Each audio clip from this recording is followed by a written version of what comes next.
क्योंकि इनको लगता है कि ये तो मामला फंस गया, मैं बोलूंगा क्या।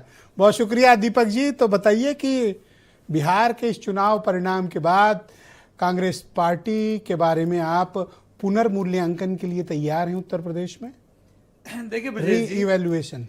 देखिए ब्रजेश जी, आज आपकी डिबेट जो है वो विपक्ष के अगल बगल ही घूम रही है कि विपक्षों के ऊपर ही पूरी आधारित। कोई तो है जो विपक्ष पर डिबेट कर ले रहा है। बिल्कुल, इसीलिए मैं आपकी अभी मैं उस पर आना चाह रहा हूं कि आप विपक्ष की दशा और दिशा क्या होगी, इस पे आपने आज डिबेट की। देखिए हमारे भाई, हमारे सहयोगी, हमारे अलायंस पार्टनर, हमारे कांग्रेस पार्टी के प्रवक्ता, मैं समझता हूं मेरी बात से सहमत भी होंगे और मेरी बात को स्वीकार भी करेंगे।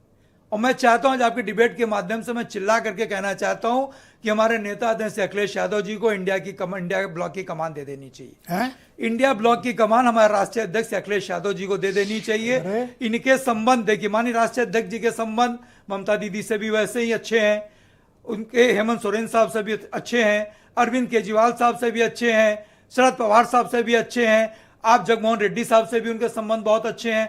तो मैं समझता हूं कि लीडर ऑफ अपोजिशन जो है वो आदरणीय राहुल गांधी जी जो है बहुत अच्छे से बखूबी नेता प्रतिपक्ष की भूमिका बहुत अच्छे से निभा रहे हैं, पूरा विपक्ष उनका साथ देता है। लेकिन मैं समझता हूं, मैं चाहता हूं कि अगर भारतीय जनता पार्टी को अगर खत्म करना है, नस्ते नाबूद करना है, तो हमारे नेता आदरणीय श्री अखिलेश यादव जी को इंडिया ब्लॉक की कमान दे देनी चाहिए। और इस बात से हमारे ये तो थोड़ा सा कमजोर क्या पड़े, आप तो छाती पर बैठकर गला दबा रहे हो। लीडर ऑफ अपोजिशन कमजोर कैसे हो सकता है? लीडर ऑफ नहीं, आप कह रहे हो इंडिया अलायंस पूरा हमको दे दो, मैं मतलब कमजोर क्या पड़े, गला दबा दोगे? अकेले कहाँ है लीडर ऑफ वो इंडिया ब्लॉक? भाई सबको साथ लेकर के हम कह रहे हैं कि जब देखिए, जब सब साथ लेकर के चलेंगे तभी हम जो भारतीय पांडे जी को चक्कर पानी मंगाओ। देखिए इसमें हम तो समझते हैं कि हमारी बात से सहमत भी होंगे, हमारी बात को स्वीकार भी करेंगे। अच्छा, आप आउट ऑफ टर्न पूछ लीजिए कि कहीं स्वीकारता में कोई कमी है, बताओ कहीं से कोई कमी। एक सेकंड रुक जाओ, दे दो बात, चलो बताओ। ब्रजेश जी, आप थोड़ा इंडिया का जब नहीं इनकी बात का देखो, आउट ऑफ टर्न इन्होंने कहा है। सुन लीजिए, जवाब दे रहा हूं। इंडिया का गठबंधन हुआ था तो संयोजक कौन था? राहुल गांधी तो नहीं थे, नीतीश कुमार जी थे। तो अब बना दो राहुल अखिलेश तो ये मैं थोड़ा ही कह पाऊंगा। तो इन्होंने मांगा है, तो इंडिया गठबंधन बैठ के तय करेगा ना। बिल्कुल मांगना चाहिए, उन्होंने मांगा है। देखिए बिल्कुल उन्होंने मांगा है। आपका डिबेट हम थोड़ा यहाँ बैठ के तय बड़े बड़े नेता देखते हैं। हाँ। और मैं समझता हूँ आप उसके नेतृत्व के लायक नहीं रह गए, अब आपको नेतृत्व परिवर्तन नहीं लाना पड़ेगा। उसकी बात नहीं है ब्रजेश जी, मैं कह रहा हूं जब इंडिया का गठन हुआ था, नीतीश कुमार जी उसके संयोजक तो अब अखिलेश यादव तब भी राहुल गांधी जी उसके संयोजक नहीं थे, वो नेता प्रतिपक्ष। तो आप संयोजक का पद छोड़ने को तैयार हो? नीतीश कुमार जी ही नहीं, नीतीश राहुल कुमार जी तो जी नेता जिस लाभ में प्रतिपक्ष भी हो, जिस लाभ में भी वो छोड़ करके चले गए। लेकिन हमारे आदरणीय अखिलेश यादव जी भारतीय जनता पार्टी से मोर्चा लेने में तब भी सक्षम थे, आज भी सक्षम है, और मैं समझता हूं कि आगे भी सक्षम रहेंगे। अच्छा, 2017 में दीपक जी बहुत क्लियरली देखिए, दर्शक भी सुन रहे हैं आपको, 2017 में कांग्रेस को आपने 105 सीटें दी थी जी। 27 में कितना दोगे? देखिए 27 में हम समझते हैं कि बहुत ज्यादा सीट को लेकर के नहीं सोचना चाहिए, भारतीय जनता पार्टी को रोकने के लिए सोचना चाहिए। अच्छा, ये 39 सीटों पे सिर्फ आगे थे पार्लियामेंट इलेक्शन में, डेटा तो देखा ही होगा आपने। हाँ जी। उससे ज्यादा क्या दे पाएंगे? देखिए लोकसभा का और विधानसभा का सिनेरियो और जनता का ओपिनियन है, जनता की वोटिंग का बिल्कुल अलग होता है। बिहार के बाद क्या ये आपके लिए लाइबिलिटी हो गए?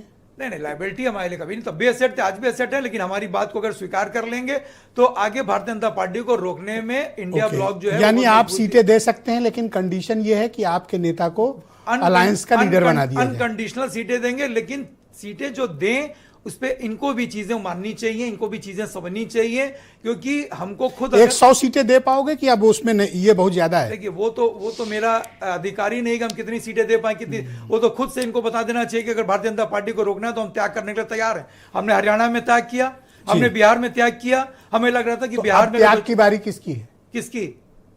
भाई जो भारतीय जनता पार्टी को रोकना चाहता, हम भारतीय जनता पार्टी कांग्रेस अगर कहे कि हम कम से कम 100 सीट पे लड़ेंगे तो क्या करोगे?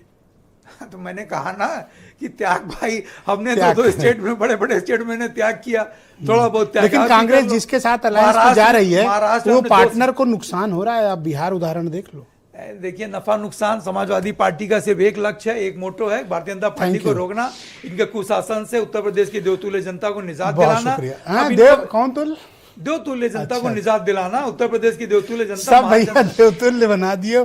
थैंक यू, बहुत शुक्रिया, देवतुल्य है। धन्यवाद। आप कांग्रेस को सीट देंगे, लेकिन एक कंडीशन ये है कि आपके नेता को कोई कंडीशन नहीं, मानना समझना इन लोगों को चाहिए, कांग्रेस पार्टी को इस चीज को समझना चाहिए और ये देखना चाहिए। मैंने कहा ये ना, तो हाथ मरोड़ने वाली भाषा हो गई। नहीं हम कैसे हाथ मोड़ेंगे, थैंक यू सर। इतनी बड़ी All right. पार्टी है, हम इसका हाथ मोड़ सकते हैं। हाँ? लेकिन चीजें जो है जो आदमी समझनी डिबेट चाहिए। शुरुआत करके कह रहा है कि ये सहमत होंगे और सहमत होना चाहिए, ना। तो मैं फंसे कह रहा हूं, बेचारे। मेरी बात से सहमत जाए होना कहाँ? अच्छा, चाहिए, मेरी बिहार बात में जो करके आए हैं, उत्तर प्रदेश में तो झुककर ही चलना पड़ेगा इनको। अनिल दुबे।